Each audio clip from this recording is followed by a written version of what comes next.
नमस्कार भक्तजनों, इस वीडियो में सुनेंगे अहोई माता के व्रत की कथा। साथ ही जानेंगे इसका महत्व और पूजा करने की विधि भी। भक्तजनों, अहोई व्रत कार्तिक मास के कृष्ण पक्ष की अष्टमी तिथि को मनाया जाता है।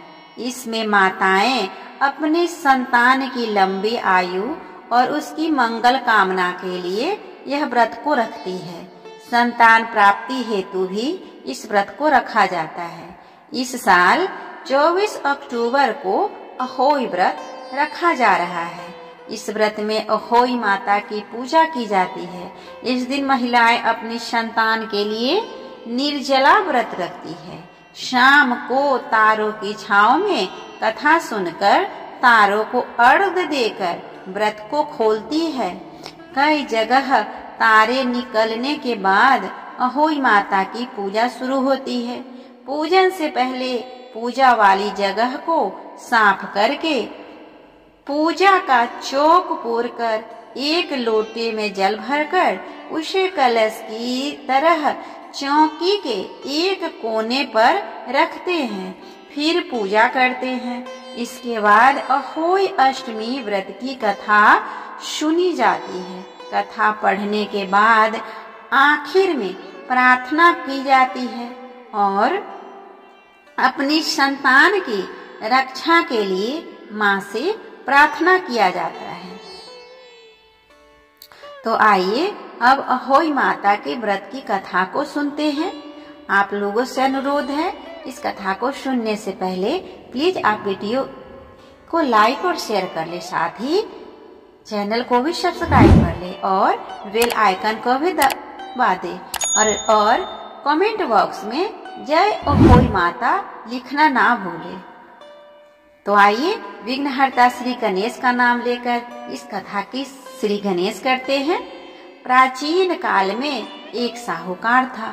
उसके 7 बेटे और 7 बहुएं थी। इस साहूकार की एक बेटी थी जो दीपावली में ससुराल से मायके आई थी। दीपावली पर घर को लीपने के लिए 7 बहुएं मिट्टी लाने जंगल में गई तो ननद भी उसके साथ चली गई। दीपावली के पहले कार्तिक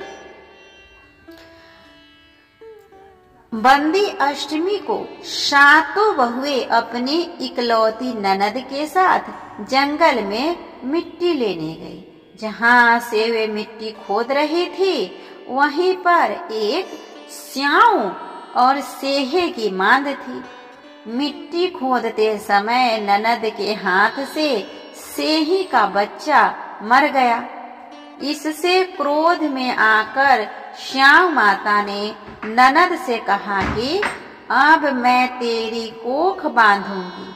तब ननद अपनी 7 भाभियों से प्रार्थना की कि तुम में से कोई मेरे बदले अपनी कोख बंधवा ले।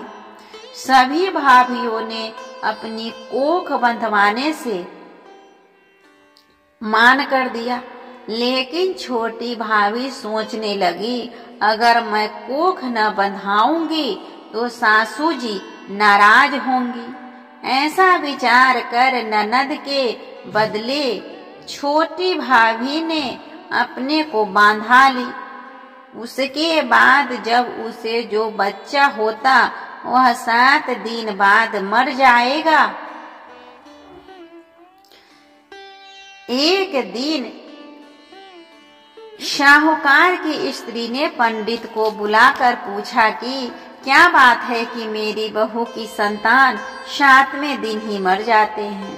तब पंडित जी ने बहू से कहा कि तुम काली सुरही गाय की पूजा किया करो। उन्होंने बताया कि दरअसल काली गाय श्याम माता की भायली है। वह तेरी कोख छोड़े तो तेरा बच्चा जिएगा। छोटी बहू ने पूरी लगन से गाय की सेवा की। एक दिन गौ माता बोली कि मेरे जागने से पहले कोई रोज मेरी सफाई कर जाता है, सो आज देखूंगी कि कौन ऐसा करता है। गौ माता खूब तड़के जागी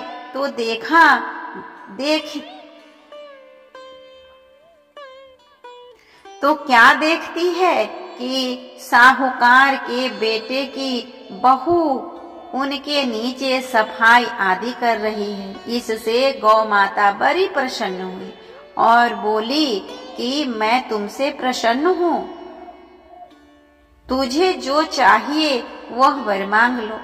तब साहूकार की बहू बोली कि श्याम माता तुम्हारी शायली है, श्याम माता तुम्हारी भायली है और उन्होंने तेरी कोख बांध रखी है, उनसे मेरी कोख को खुलवा दो।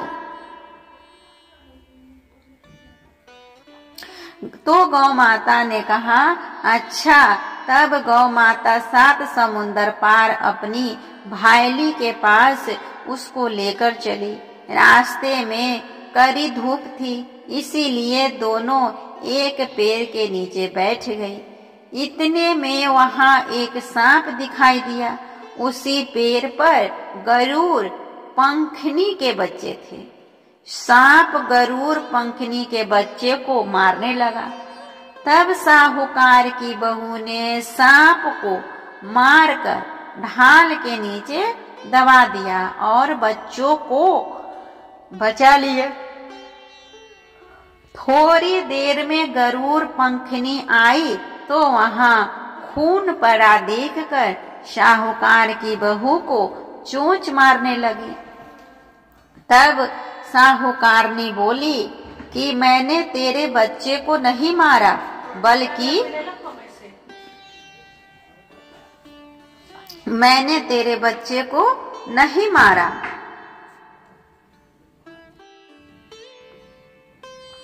बल्कि सांप ने तेरे बच्चे को डसने आया था। मैंने तो तेरे बच्चे की रक्षा की है। इससे गरुड़ पंखनी प्रसन्न हुई और बोली कि मांग, क्या मांगती है। तब वह बोली कि 7 समुंदर पार श्याम माता रहती है, मुझे तू उसके पास पहुंचा दे। तब गरुड़ पंखनी ने दोनों को अपनी पीठ पर बैठाकर श्याम माता के पास पहुंचा दिया। श्याम माता उन्हें देखकर बोली कि आ बहन, बहुत दिनों बाद आई हूँ। फिर कहने लगी कि बहन, मेरे सिर में जू पड़ गई है। तब सुरही के कहने पर साहूकार की बहू ने सिलाई से उसकी जुएं निकाल दी। इस पर श्याम माता प्रसन्न होकर बोली कि तेरे 7 बेटे और 7 बहुएं हो। साहूकारनी बोली कि मेरा तो एक ही बेटा नहीं है, 7 कहाँ से होंगे। श्याम माता बोली, वचन दिया, वचन से फिरू तो धोबी के कुंड पर कंकरी हो। तभी साहूकार की बहू बोली, माता, मेरी कोख तो तुम्हारे पास बंद पड़ी है, जा। तभी वो बोली, जा, तेरे घर में तुझे 7 बेटे और 7 बहुएं मिलेंगे।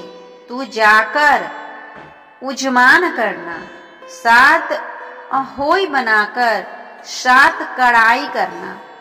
वह घर लौट कर आई तो देखा कि 7 बेटे और 7 बहुएं बैठी है और हंसी खुशी कर रही है। उसने 7 अहोई बनाई, 7 अजमान किए, 7 कड़ाई किए।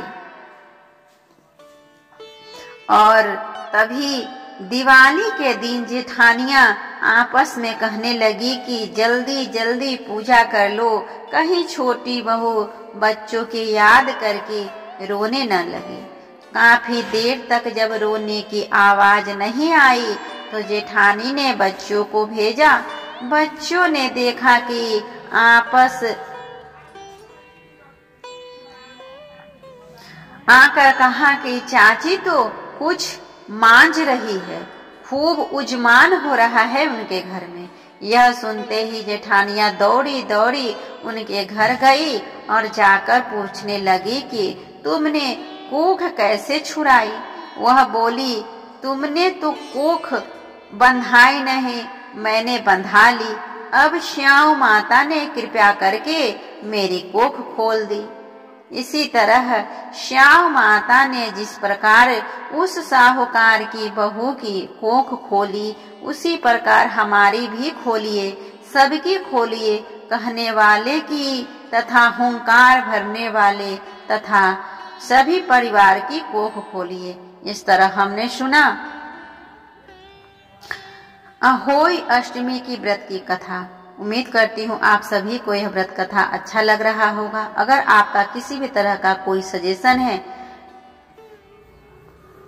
तो आप कमेंट बॉक्स में लिख सकते हैं, मैं उसका आंसर अवश्य करूंगी। तब तक के लिए अहोई माता की कृपा आप सभी पे बने रहे। जय अहोई माता की।